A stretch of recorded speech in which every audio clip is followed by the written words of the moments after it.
Hello to everyone, and you guys are welcome. Last week we promised that we were to register a video and show you people some of the strategies and some of the expectations that those guys, financial backers, usually want to see in your project. We are going to move straight forward. What are the expectations that financial backers will want to see so that they should give you a subvention? Before this, it is important to note that it is very difficult with these hard times for you to realize your project alone, especially when you have a rich and a concrete project. But now, due to the presence of some of organizations that usually give aid and subvention, it will be very easier for you to get aid and subvention. So we are going to move at the level of expectation. What do they want to see? The first thing that you have to take into consideration is that they want to see that the project will need to be simple and easily understood. Another step is that the project will have to be unique. That is, they should not see a sort of resemblance with any other project. The project duration. How long will the project last? You have to precise it when you are mounting your project. The beneficiary. Always make as much as possible not to limit the beneficiary on yourself or on your organization that is asking for it. Also show how the project is going to be beneficial for the other people.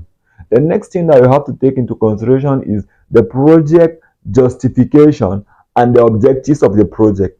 You have to make sure that the objective of the project should go alongside with the organization. If the organization is out for certification, you have to make sure that what you are asking should go with the certification. Another thing is the results. Make as much as possible for your project to be feasible and profitable. Your project will need to generate revenue so that what they are giving to you, if it cannot generate direct revenue, that maybe you are building a project, maybe you are mounting a project because you are asking for aid to build a road, you have to show how that road is going to be beneficial for the people in that your locality. Another thing which is very important that most people usually tend to forget is your personal contribution.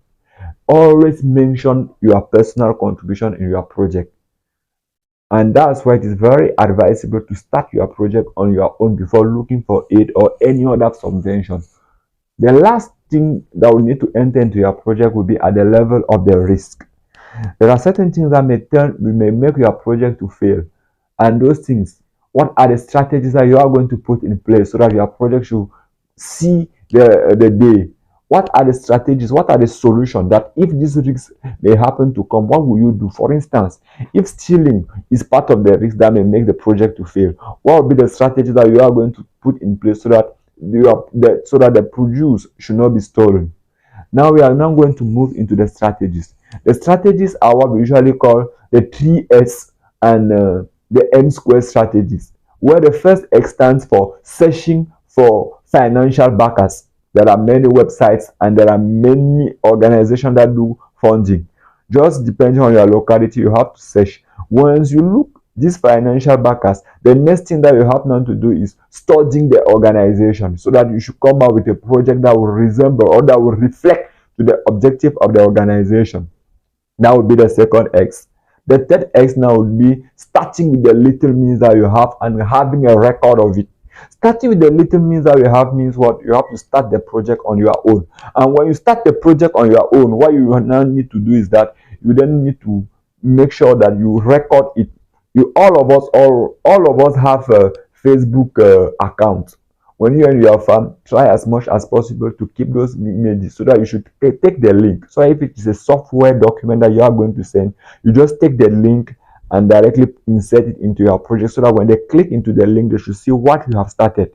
Now, the two M's that stands for, the first M is for maturation. Make sure that your project is matured.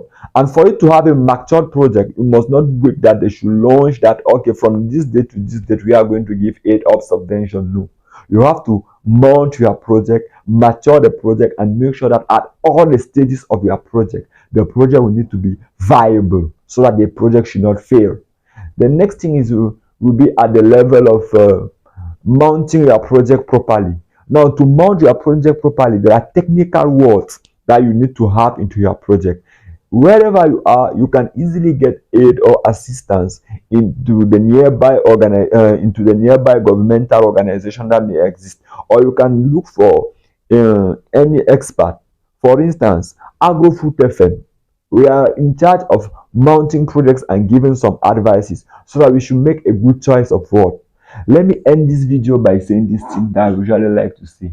A poor person is a person that spends 70% of his money on food.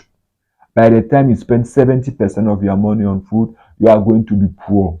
And for you to go out of poverty, you will need to realize certain things. And with your little means, it may be difficult. You may need to mount a project. And for you to mount the project, just follow these little strategies that we gave.